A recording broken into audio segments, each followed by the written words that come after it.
Hey, here we go. Welcome to The Nose. I'm Colin McEnroe. I'm in my house, the way people are these days.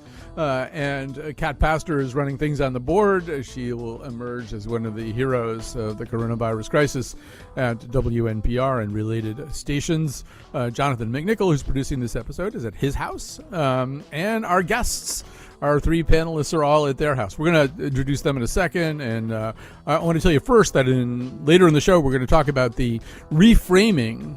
I don't know what the right gerund is, but something like that, of High Fidelity. High Fidelity is now available on Hulu as a multi-part series. It stars Zoe Kravitz in the role once incarnated by John Cusack, and we'll talk more about that and about the delight, if that's the right word, of hanging around with music snobs, which is sort of what High Fidelity is all about. And it's about other things, too. In the beginning, though, we're going to talk, it's sort of, there's no way not to talk about what we're going through these days and how it affects, in the case of The Nose, how people interact with culture. And to do that, we have Rebecca Castellani, a music writer for the Red Hook Star Revue, Irene Papoulis, teaches writing at Trinity College, Bill Yousman, professor of media studies at Sacred Heart University. They're all on Skype. Somehow we can do that. I didn't know that. This is one of the things that's happening, was we're discovering capacities we didn't know we had. So I'm going to begin by asking each of you kind of the same question. And Irene, I'm going to start with you. Are you using culture these days to distract you from what's going on and your fears and worries, or culture to help you think and feel about what's real? And I'm sure the answer for all three of you is going to be yes, but I'm doing both of those. But I want to have each of you describe it. So Irene, talk about how culture's working for you. I would say probably 70% escape and 30%, or maybe even 80% escape, 20% enlighten somehow. I love the escape of various, I don't know if we're just doing sort of a quick go around now. But you mention a few things, though. Yeah, give us some examples. Like, there's this show on Netflix called The Valhalla Murders that I watched the entire thing of. It's like this Icelandic noir, and it was just fun to just get into that world and forget about everything that's going on. But then every time I got out of it, I would sort of have this feeling of, oh yeah, that's right. We're in this catastrophe, and books I'm reading this novel, Fates and Furies, which is really interesting. And it also just takes me away. On the other hand, I've been feeling like I want to watch The Matrix again, because I feel like I just want to see that again. Like, it's going to tell me something, because we're all living in there, and in some way I feel this desire, and these are all things I want to do that I haven't necessarily done. Read more poetry. I feel like poetry is going to be a way for me to get out of this, there's something that I find extremely distressing about, obviously we all do. And it just like, there's layers and layers of, I feel like there's layers and layers of just saying like, oh my gosh, this is actually real. We actually can't go out. We actually can't go to work. It just kind of keeps sinking in deeper and deeper. And I feel like, I don't know, somehow I'm looking for poetry that can help with that. And so that's where I would start. All right. So actually, just for fun, let's have both of your friends here react to that. Rebecca, what do you think about what she just said? I think it's spot on. I think the being drawn to poetry in a moment like this is something that a lot of people, I think, like are articulating right now, wanting something that is succinct and powerful and meaningful and tells us something about our moment, whilst also sort of taking us out of the moment we're in. So I think that's spot on. Yeah, before Bill goes, I just want to say I had the same reaction about poetry. I was trying to write my column for Hearst this week, and every paragraph I wrote, I was just borrowing, and just lines of poetry would kind of pop into my head. There's something about poetry that I think is, because it's not all put together quite so explicitly, it helps us, or our mind goes there pretty easily. But Bill, what did you think about what Irene was saying? I'm probably in a similar place in terms of looking to culture more for distraction than for really coming to grips with what's happening. I watch a lot of news, I read a lot of news, and I'll tell you, boy, right now, that can be just an absolutely strangling experience. And I want to know what's happening. I want to be informed, but I'm also really feeling like I need to just get away from it sometimes. And I think that's what I'm moving to culture for. Right. And what are you, when you're getting away, what are you getting away into? So, I've always, and so I'm doing this again, but maybe more now. I've always had a tendency to binge read a little bit. Mm-hmm. And what I mean by that is I find one particular author and just do a really deep dive into that author's works. And for me right now, it's Ian McEwan. Mm-hmm. Oh, love Ian McEwan. I know everybody on the panel today is a big reader. Have you guys read Ian McEwan also? I'm a huge Ian McEwan fan. I love him. Like On Chesil Beach is one of the most heartbreaking short stories I've ever read. Oh, he's just wonderful. Yeah, I mean, not as much as you guys have, but certainly, and he does seem like the kinds of things that he writes about are often pretty close, without getting too on the nose, to where we are right now. Yeah, I had read Saturday years ago and was blown away by it, and then just recently I read Black Dogs, and it's actually too complicated to do a blurb of, but that made me decide, okay, like I'm going to go into this heavy, and so I'm immersed in just reading. Probably by the time I get done, everything that he's written, and he is quite prolific. He's got a lot of novels. So Rebecca, I want to hear about your culture diet right now. Sure. So I'm on the flip side of my co-panelists. I'm getting a very small, maybe 20% distraction diet. I'm rewatching Mad Men right now just to really escape and get in a completely different headspace. But I am very much a exposure therapy type kind of gal. So when moments like this, I look to culture to, learn something, inform me, and also just sort of to face it, to kind of look at it and say, okay, it could be so much worse, I guess, than what we're doing. So you best believe I was one of those people that watched Contagion like the first week that this happened. I adore that movie. Yeah. My partner was like, why are we doing this? Like, please, I don't want to watch this. And I was just like, give it to me all at once. I want to know how bad it's going to get. I also started re-listening to Station 11 on audiobook last night. Station 11 is by Emily St. John Mandel and is just a fantastic take on what happens to civilization after a large catastrophic influenza event. And the other one that I also started dipping back into was Stephen King's The Stand, which is also about an influenza that takes everyone out. Oh, Rebecca. So do I have a problem? Maybe. Well, yeah, Rebecca, I can't do that. I can't get into that stuff right now. It's just too much for me. Irene, what were you going to say? Yeah, I'd be curious to hear more, Rebecca, about what you get out of those. Is it that you're sort of getting a knowledge about a way to be in this world now? What? So I've always sort of had a reputation in my friend group of being like the apocalypse guru. Like, this is just something that takes up a lot of time in my brain. I'm really into dystopian fiction. That was one of the first genres I ever really gravitated towards as a little kid. I was, really big into The Walking Dead when that first came out. So the idea of something horrible overtaking every element of humanity and culture has always appealed to me, in the sense that what happens to the world and everything breaks down, and how do we build back? And to be confronted with a moment like that, where it really does feel like things are changing in an enormous way, I do look to these cultural cues to tell me, is there goodness in the world? Is there worse elements to this in the world? How, as a society, do we hold on to culture in a time when culture is like the first thing to go in survival? I think you have some answers. Yeah, it does give you some answers, and it gives you a sense of relief. You watch Contagion, you're like, okay, it's not that bad. You read the Stand, you're like, okay, it's not that bad. We can get through this. This is a lesser variant of this, but it's also a wake-up call. Things could be worse. I'm hoping the big takeaway from this is that we all start treating our planet with a little more caution, and I think if we don't, we're going to start seeing more of these illnesses like we've seen come out of Wuhan.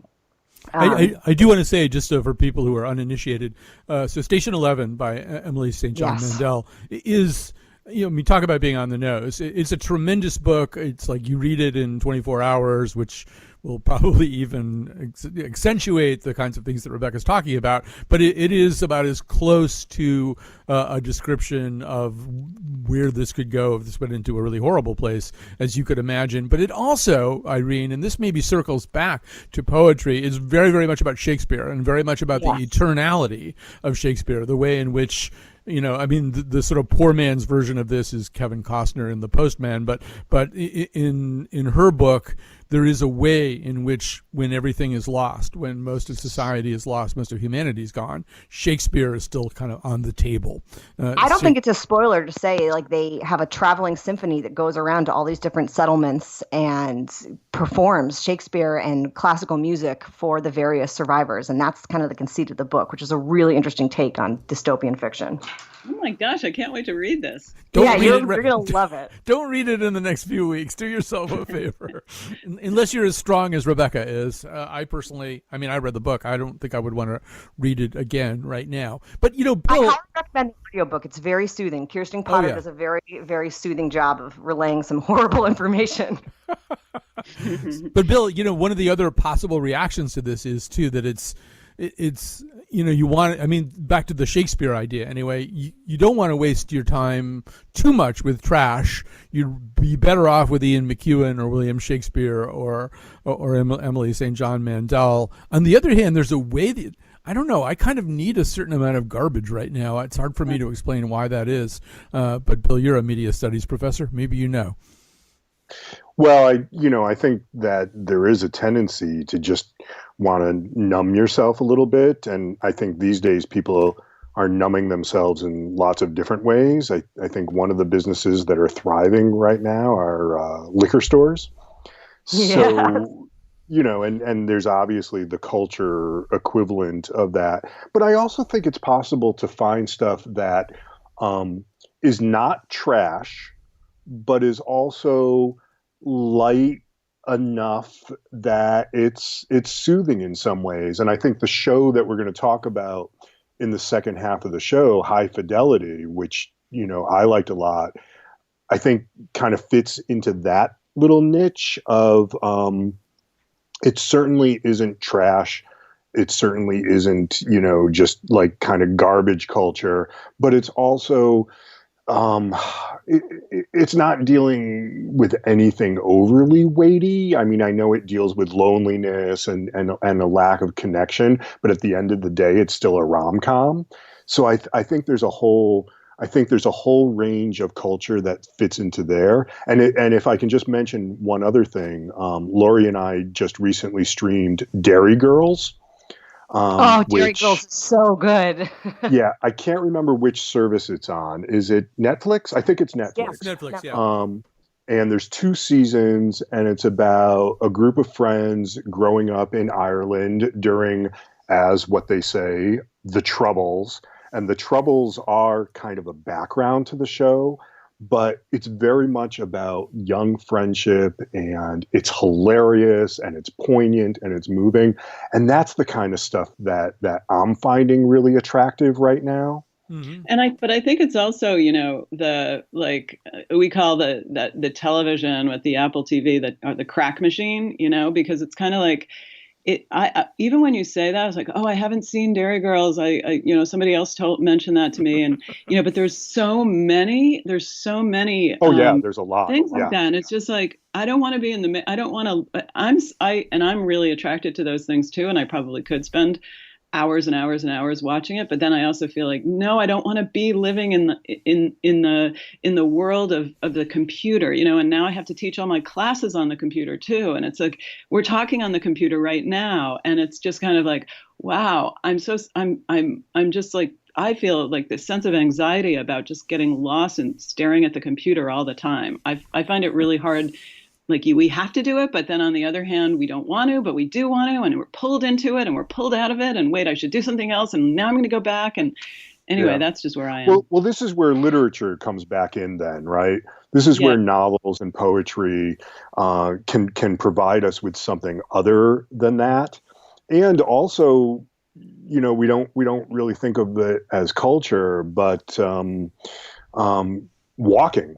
Walking Ah, is still something we can do if we're not doing it in big groups, if we're, doing it in semi-isolated ways, just, getting out there and just seeing the world, even if we aren't actually able to immerse ourselves in other people.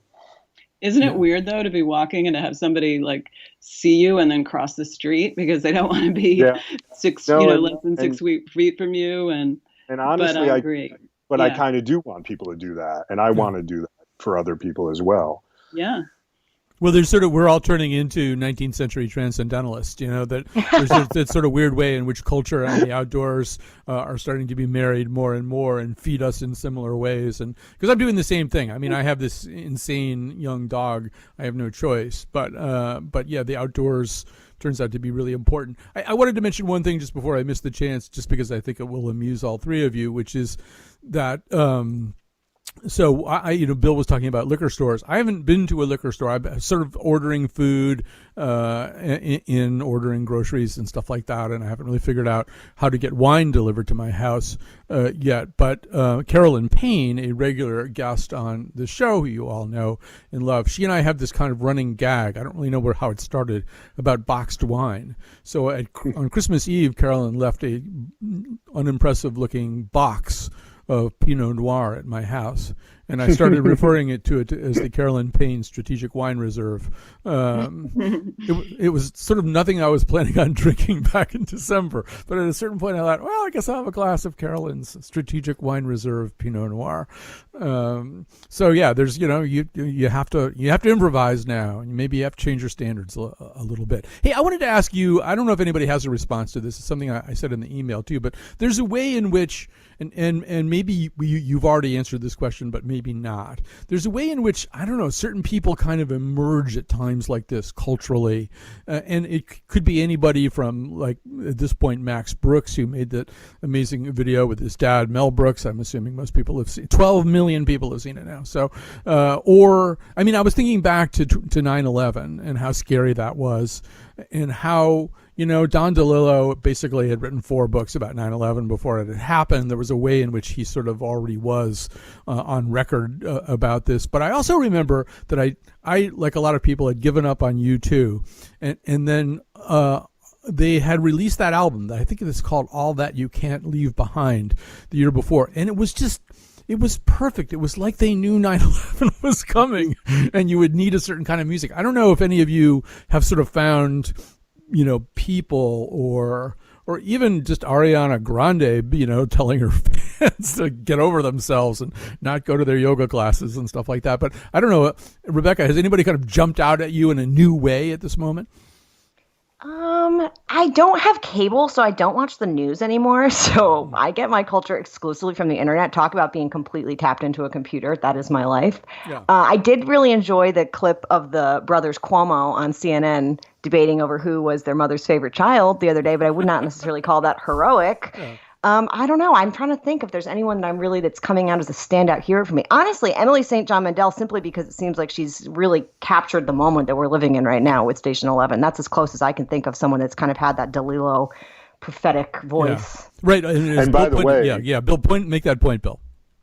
Emily St. John Mandel is just about to release a new novel called The Glass Hotel, which is about this huge, apparently, it hasn't come out yet, but apparently it's about this huge Wall Street con job, which, if you're looking at the newspaper today, she seems to have an amazing ability to kind of anticipate things that are coming. For me, I posted a couple of videos of John Oliver doing some monologues about coronavirus and about government's response to it. And boy, his show now is going to be on hiatus for a while, like a lot of these. But I thought in those 2 coronavirus monologues, which you can find on YouTube, they're simultaneously very, very funny, but also extremely sharp and actually also extremely informative. So I would point to that at least as one thing. How about you, Irene? Yeah, I mean, I guess if you're going to say John Oliver, I'd always say Trevor Noah because he's so funny. But also Idris Elba. I think maybe somebody already mentioned it, but the Idris Elba, that what he posted on Twitter about having the virus with his wife there in the background. I watched it like 10 times because I thought it was kind of interesting the way he talked about it. That's the one that rises into my mind. Yes, I mean, I do think that comedy is becoming really important. It's not going to work for everybody, but I am finding that I need things that make me laugh. I'll mention one. I actually got a little bit annoyed at some of the late night comics who, as of last Wednesday, when in fact that was the day, for example, the World Health Organization used the word pandemic. I think it was the day that Merkel said she expected 70% of the German population to eventually be infected. I mean, it was a really bad problem at that point, and people were beginning to understand that. And a lot of these, I mean, Stephen Colbert, who's a very smart guy, was standing up in front of his packed audience. And he was announcing that eventually he wasn't going to, starting next week, he thought at that moment he wouldn't be doing things in front of audiences, and they were booing that. And I'm thinking, and then he's kind of, as Colbert and a lot of these comedians do, making fun of Trump for failing to comprehend the gravity of the situation. And I thought, you don't grasp the gravity of the situation. Mm-hmm. You have hundreds of people sitting there, and you're talking to them, and you're letting them complain about the fact they're not going to be able to sit there next Monday. Bill, I hear you going, mm-hmm. Oh, yeah. No, that's absolutely true. Well, there was the famous thing in the NBA that the first NBA player to be diagnosed of it had just before that made this ridiculous display of, touching all the microphones and spreading his sweat everywhere, and then had to come back and apologize for it. It does seem like it was midweek last week when all of a sudden this really came crashing home for all but the most in denial that we did have to take this very seriously. This is related to your other question, Colin. This certainly is not a new thing, but there's a Joni Mitchell that's been echoing through my head. Don't it always seem to go that we don't know what it's got till it's gone. I just keep hearing that in my head. Well, that's a perfect segue towards High Fidelity. So, because music obviously is, we all have soundtracks, we all have playlists, and so we're going to take a break. We're going to come back. We'll talk about all that.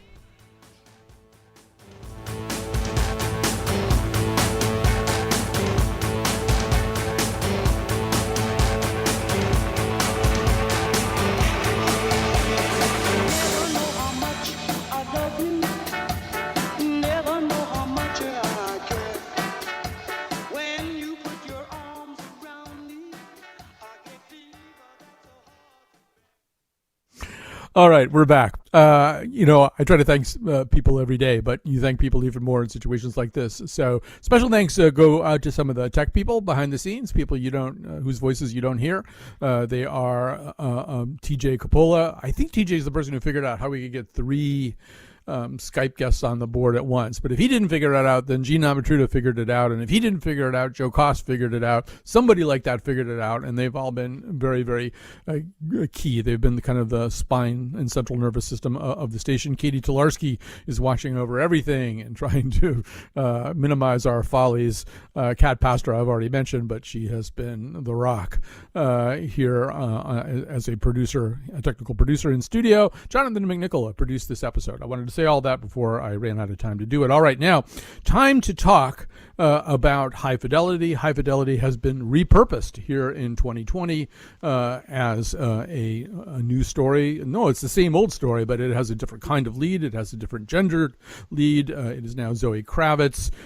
This is a show that's very much about music snobs and also the role in which music and culture play in shaping our ideas about who we are. The notion being you are what you like like. The things you like actually define who you are. So, Kat, let's play B1. I'll set it up a little bit. This is Zoe Kravitz as Robin Brooks in this case, and she's on a match or something, or Tinder or something date with a guy named Clyde, who's played by Jake Lacey, who was very terrific in Fosse Verdon, and they're having the kinds of conversations that people in high fidelity have. Question. Answer.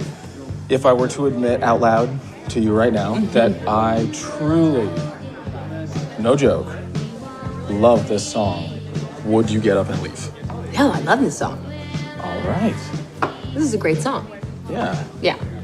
To me, this band's more about the drama. You know what I mean? Like, you can hear it when you listen to the music. You have all that with Stevie and Lindsay and John and Christine and Bob Weston and Mick Fleetwood's wife, Lindsay. The other chick, I can't remember her name, Christine, and the sound engineer. I mean, it's bonkers. You know, you can hear it when you listen to it. I'm still talking. I'm so sorry. To answer your very simple question, yes, I enjoy this song. Oh, good. I'm sorry, I blacked out for a second. No, man, that was great. Yeah. Follow-up question. Are you going to get up and leave now? Because I don't know enough about Fleetwood Mac. Yes. Oh, come on. I thought this was good. I'm gonna go. Yeah, I'm gonna go. I'm gonna jet. All right, so let's talk a little bit about this. Rebecca, just kind of give me your first take on the new High Fidelity. Well, I was 9 years old when the first High Fidelity came out, and will be the first to admit I actually have not seen it. So I went into this blind. I do really like Nick Hornby. There was a boy in college that I had a crush on exclusively because he was writing his dissertation on Nick Hornby, and that's when I got into Nick Hornby. But that's an aside. So I really enjoyed this. I think that, Zoe Kravitz was really underutilized in Big Little Lies, which is something that we've discussed before. And to see her really kind of have a platform to shine and really display that full range of, her personality and her character was really rewarding and exciting. And I did really, I had actually written in my notes that the Fleetwood Mac scene was one of my favorite scenes, because I do find that, I am in the music industry, though my knowledge of music is limited to what I am very familiar with and not much beyond that. So I certainly have had those interactions with people where I'm like, is it bad that I like Fleetwood Mac? And then to have someone drop all that knowledge on you and you feel really validated. To me, that's what records encourage, and people that have a real love of vinyl are often kind of, bookworms in a music sense. They have all this background to the albums. I remember in college, I had a classmate who would put on Beatles records and then explain to us for the next hour after the record finished all the different history that went into making, why that track was put there, who got in what fight, why you can hear that on the record. And it just completely changed my relationship to music. And now I personally possess a huge vinyl collection, and it's my preferred medium of listening to music because it really does feel so much more intentional and interesting and intellectual. Okay, Irene, your turn. Yeah, I had such a different reaction to that one. Because for me, what I love about the scene is, is there an echo or is there here? Is the way the show depicts awkwardness between people. I think it's just so lovely, and even just the little dialogue of like, "Oh, sorry, I blacked out," and then he says, "No, that was great. No, it wasn't great that you blacked out," but he said it anyway because of the awkwardness, and so because I guess I'm more of a what you are like is more important than what you do like, unlike the sort of philosophy in the show, and I thought the way it depicts awkwardness in human interaction is wonderful. As well as the idea of a fear of commitment, which is also what the show is about. Absolutely. Bill, how about you?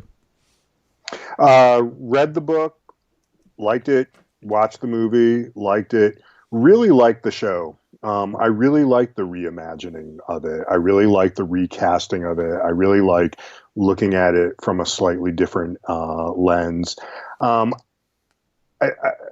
I'm also a Nick Hornby fan. I can really relate to this story because I am one of those guys who would haunt record stores for hours on end. There used to be years ago this great music store in downtown Hartford called Capitol Records. that was a lot like championship vinyl in the store. I was friends with people who worked there. I would hang out there for hours on end. So it's definitely a story that resonates with me. I love that you guys played that clip and that Rebecca had it in her notes, because I had it in my notes as well. It's a great scene, and I have to admit, I've done exactly that kind of thing of, somebody mentions a musical artist and I go into this, deep dive on them. I just did this thing with my kids the other day about how free jazz was an attempt to manifest the spirit and ideology of the Black Power movement. And my kids are nice kids, so they just kind of humored me while I did that. I mean, I have to say that I'm a little bit one of those annoying music nerds in both the movie and the show, although all of my nerdiness is about 20 years out of date. And I liked the Fleetwood Mac thing, and I thought her little monologue was terrific. Although as a certain kind of music nerd, I felt like to really be that person at the end, she had to say, but actually it was all garbage. From the time Lindsay and Stevie showed up, the Danny Kerwin, Bob Welch stuff was way better. That's what the real annoying music nerd says in that situation. You are one of those. But they're yes, both great. Yeah. Both of those versions of that band are great if you really give yourself over to them. I know, but the Hornby spirit is very much being a jerk about these things. You have to be kind of an aggressive jerk about it. So I want to talk a little bit about what I consider to be one of the most challenging recastings of this is not Zoe Kravitz, who I think is terrific and is much more polyrhythmic than Cusack, which is important because this is a much longer piece of work. You just can't be sort of delivering your lines the same way for 10 episodes or whatever it is. So she makes, just to interrupt you, she makes being sort of sad look real, even though you think somebody who has the spirit and vivacity that she has could never be depressed or lonely. But she acts it beautifully. Like you totally believe her depression, which I love. And there's that whole Richard III thing of constantly talking to the camera too. So which she does really well. I mean, Cusack does it. She doesn't. I hated it at first because it was giving me like, oh, I'm so coming off of Fleabag, where I'm so protective of that now, and nobody can do it but Fleabag. But she did such a great job with it. I really it won me over very quickly. So. A very, very talented actress, or I guess actor would be a better thing to say these days, but Divine Joy Randolph, who was so wonderful in Dolomite, is playing the role that was inhabited by Jack Black. And the role is the kind of aggressively snobby know-it-all in the record store. Although, I mean, she's playing it a little bit differently, she has to do these scenes that are very well-known Jack Black scenes. Jack Black's initial entrance in High Fidelity, I feel like, is one of the most memorable entrances in modern movie history. There's the whole scene where he berates a father who is buying, I just called to say I love you for his daughter. She has to do this, but she has to do it about a Michael Jackson record for very different reasons, obviously. And I don't know, I wonder what you guys think. I guess I'm going to direct this a little bit more at Irene and Bill, because I think you guys went back and watched the original again or something. But I'm just wondering. We'll start with you then, Bill, and I'd like to hear from Irene too. Is it fair to make this very, very talented performer, who, by the way, I'm talking about Divine Joy Randolph, went to Yale Drama School, make her do scenes somebody's already done? That seems like I would rather see this role written out a little bit more for her.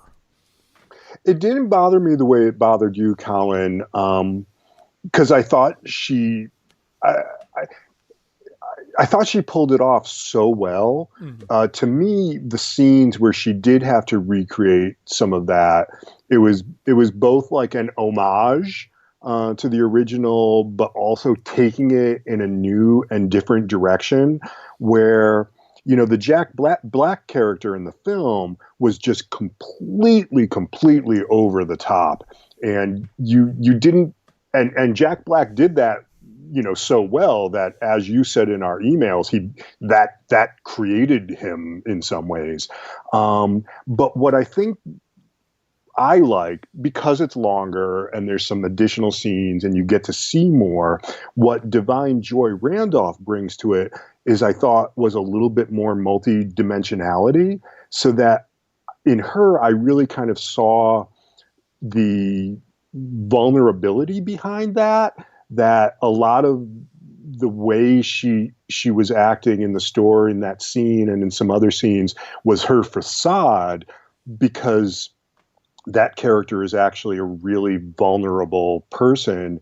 And you could see that come out in some of the other scenes that she was in, which I really enjoyed. I think that's fair and right. Yeah, Irene, what about this? About this movie as kind of a reinterrogation. Right. I mean, I guess I was feeling like, in a way, the things you described, Bill, I agree, but she did that with her acting more than the dialogue she was given. And yeah. I agree that the dialogue was it was a little too limiting, or even the plot line. Like I wanted to know more about her life just because she was. But one thing she did so well was the close observation when she was pretending not to be. Like she didn't miss a beat of what went on in that store. And I just it was just so fun. Not funny, but just so great the way she like without the non-spoken part of her acting was just wonderful. But yeah, I guess that if there were because I really thought it was great, but if there were a limitation that I would point to, I agree with Colin that it was her script, the script for her lines, because she was trying to be like she was funny, like Jack Black is funny, but it was sort of like some of the laughs seemed too easy, and she could have they could have pushed her and pointed her in a different direction maybe. So, Rebecca, sorry, I'm choking on water. I'm not. Oh, I was going to say. There's a way in which I think this works also in the present moment. It's about hunkering down in your apartment, making playlists, and having Debbie Harry materialize as a spirit in your room. But it also We've all been there. It also tantalizes us with the joy of going out, which we can't do right now. Maybe you can talk a little bit about that while I cough. Yeah. Well, I absolutely had a very strange feeling watching High Fidelity this week. Every time they went to a club or they kissed a stranger or touched a stranger, I'm like, don't do that. You're not 6 feet apart. It was very difficult and distracting, which is why I eventually felt like I had to go back to Mad Men after I'd watched a couple of these episodes, because I just could not get it out of my head that this is not social distancing. You shouldn't go to a club. It was stressing me out. It's amazing how quickly we learned that. Right? I mean, it absolutely has recalibrated my whole brain as to human touch and physical interaction. I'm like, oh no, gross. Yeah. Don't go to a bodega. Don't touch that. You didn't hand sanitize before you left. Right. Same. So let's hear another clip from the movie, because both Bill and Irene were very glad to see this particular actress. This is Parker Posey. She's playing a woman who is getting rid of her husband's record collection, whose value she seems not to understand, and having the kind of interaction that people seem to have in this record store. The customers and the staff rarely seem to get along very well here at Champion Records. This is a really special collection. It's $20. That's my price. If this is for revenge, why don't you just light him on fire? Because, young man, I'm an artist. And mere destruction wouldn't imbue the same poetic vengeance. When that perfidious heel comes to collect his precious records, what he'll find in their place is a framed, perfectly crisp $20 bill. I already bought the frame. And that sniveling man-child will be haunted till his dying day with the knowledge that somewhere out there, some stranger whom he's never met is deriving great pleasure from the only thing in the world he ever truly loved. This.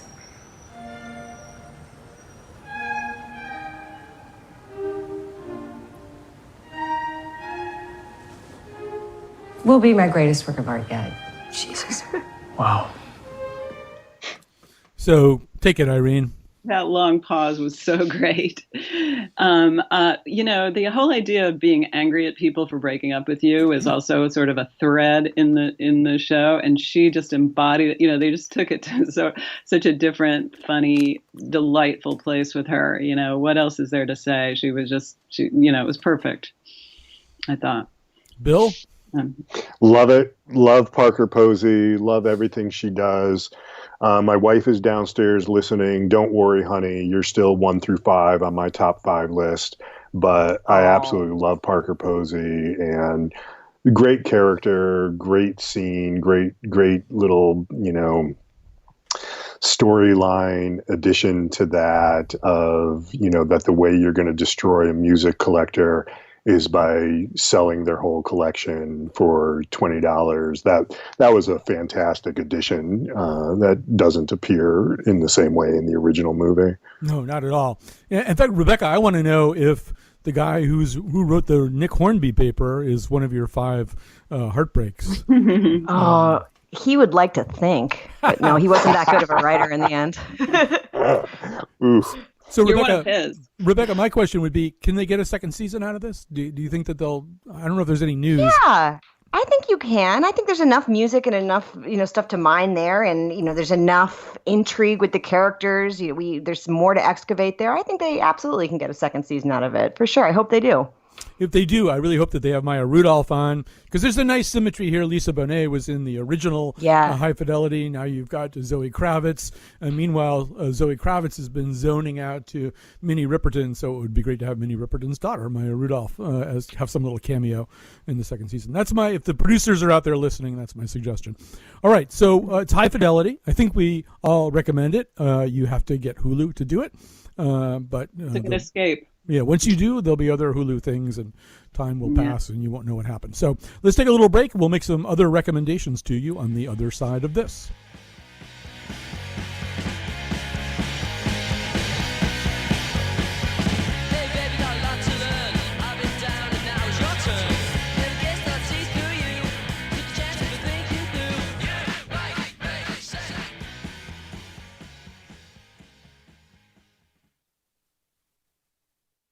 And welcome back to The Nose. I'm Colin McEnroe, and our panel today is Rebecca Castellani, music writer for the Red Hook Star Revue, Irene Papoulis, teaches at Trinity College, Bill Yousman, professor of media studies at Sacred Heart University, and we're going to do the thing that we do at the end of every Nose, which is to make some recommendations. I've left a little bit of extra time here so you don't feel as though you have to rush through your ideas. Irene, do you want to get us started here? Sure. Well, I mentioned the novel called Fates and Furies by Lauren Brock, which I found was it's a really interesting book and a really good escape. And it's a kind of book that halfway through you're reading sort of a different book, and it's just a wonderful novel to get lost I'll in second that relationship. And the other thing is cooking. I found this a few weeks ago. The New York Times had this one pot recipe special section. Yes, I've saved it. Been going through there. There's so many great. I made orzo with shrimp, pasta with kale and cherry tomatoes, garbanzo beans with coconut milk, and I want to make all of the other ones too. And one thing I've discovered in doing that, I like to cook, but I never paid attention to lemon zest. Like if I would see it in a recipe, I'd say like, whatever, what's the big deal with lemon zest? It doesn't matter. Makes a big difference. There's lemon zest, and when you put it, it's just incredible what a difference it makes in these pasta recipes and stuff. And anyway, so I recommend that special issue of One Pot Meals and also lemon zest in general in any recipe. Yeah, I assume that's online. I did the same thing that you did, which was to spirit it away from my physical copy of the New York Times that day, and I've been saving it, although somebody appears to have dropped it in a puddle of water or something. I saw it drying out next to a fireplace the other day. But Declan, yeah, got to be Declan. So go ahead, Rebecca. What have you got for us? So on the same vein of food, it's a boring time. There's not a lot going on, and we're kind of dealing with our pantries and what's in the back of the pantries these days. Maybe some items that you haven't looked at in a while time that you're trying to use. So my partner and I have been doing shop challenges for each other, where we assign each other 4 basket ingredients and have to make a meal out of it, which is an extreme but fun way to kind of entertain yourself and feed yourself. And then you can cosplay the judges, and I like to be Alex Guarnaschelli and be like super harsh but fun. So anyway, that's something I've been doing. And then on High Fidelity side, we've also started listening to our record collection from A to Z on both ends. So we'll listen to one on A and one on Z. We're trying to meet in the middle because there's a lot of stuff we have that we've just never listened to. So that's been kind of fun. So if you do have records or even something, you could use this with your digital music catalog too. Just kind of see what you've got on there. Some weird stuff you probably haven't listened to in a while. Oh, and one last one, Skype cocktails with your friends and family. I've been doing this every night with either my family or my college friends. We get together for half an hour, share a cocktail, catch up, and then we go about our days. It's been super fun. Yes, there's some neighborhoods in West Hartford where people have cocktail hours where they all stand in their lawns and just sort of place the drinks to each other, visible to one another. That probably would actually work on Irene Street pretty well, too. We do it. You do it already. Okay. So, Bill, what have you got for us? Last night, Lori and I started to stick with Hulu a little bit. I'm not getting a kickback, I promise. We started Little Fires Everywhere, which is the new series based on the Celeste Ng book with Reese Witherspoon, who I also love, and Kerry Washington. We watched the first 2 episodes. It is absolutely fantastic. Well, I have to say on that note, before you continue, Big Little Podcast is covering Little Fires Everywhere starting in the next couple of weeks. So I'll have to keep an eye out for that. Did you guys do every show that has little in the title? Yeah, I think that's what, and Reese Witherspoon. And Reese Witherspoon. Those are the 2 Everything pieces. with Reese? Yeah. So this is a podcast, by the way, that is impaneled Rebecca and Teresa Kramer and Carolyn Payne. So all members of the Nose who've done this stealth brand podcast called Big Little Podcast. Anyway, continue, Bill. So jump into Little Fires Everywhere, and then there's going to be some other things coming that might help us get through what is sure to be a very tumultuous April. Chris Rock is going to star in the 4th season of Fargo, which is coming back on April 19th. HBO is going to have a mini-series based on Wally Lamb's I Know This Much Is True. That's going to start on April 27th. Insecure on HBO comes back on April 12th. And then I'm also looking forward, FX is now doing this thing, FX on Hulu, and they're doing a limited series about Phyllis Schlafly, which is going to star Cate Blanchett in that role of a horrible human being on April 15th. And then I'll just finish up quickly. If you get tired with doing the cooking that Rebecca and Irene have recommended, I'm also going to endorse just getting some takeout food from area restaurants, because as of right now, there are still a lot of area restaurants that are able and willing to do takeout, and it's a good way to kind of help them out, and that might not last. So while you can, don't forget to support some local restaurants by ordering some takeout from them. All right. So, I second that idea, and we are working on a show for next week, actually, on the plate of restaurants. Restaurants employ 15 million people, and a lot of those people are laid off right now. So some good news. We think that we have found the online version of what Irene was talking about, called Because the Dishwasher is You, 39 delicious one-pot or pan dinners. I'm pretty sure that is that section that we had. Also, I wanted to point out that Barack Obama was a big fan of Fates and Furies, a novel which he read while he was president. One of the interesting things about Obama was he was clearly a workaholic president, but he would also do stuff like read novels, which I find kind of amazing while you're trying to run the whole country. So I'm going to endorse a couple of things. Well, first of all, I'm going to endorse a couple of musical things. So one of the musical artists featured in High Fidelity is Nick Drake, a guy with a somewhat tragic story from many decades ago, but he's really wonderful. You hear Zoe Kravitz listening to Pink Moon. I personally think, once again, the music snob wouldn't have gone for Pink Moon because it got turned into a Volkswagen commercial. But instead, the Riverman, and look for the Liz Wright version, Lizz Wright version of Nick Drake's The Riverman. It is terrific. And a very, very funny podcast, a special quarantine episode of Conan O'Brien Needs a Friend, featuring Andy Daly, who's extremely funny. So it's Conan O'Brien Needs a Friend is the name of the regular podcast. This is a very special self-quarantine episode. It will make you laugh. I hope we've kept you busy at least for an hour, and we are very grateful to have Rebecca and Bill and Irene, and it's time to leave, but we'll be back on Monday with another brand new show. And thanks for listening to this one. I already said that one. Avon, Farmington. Yeah.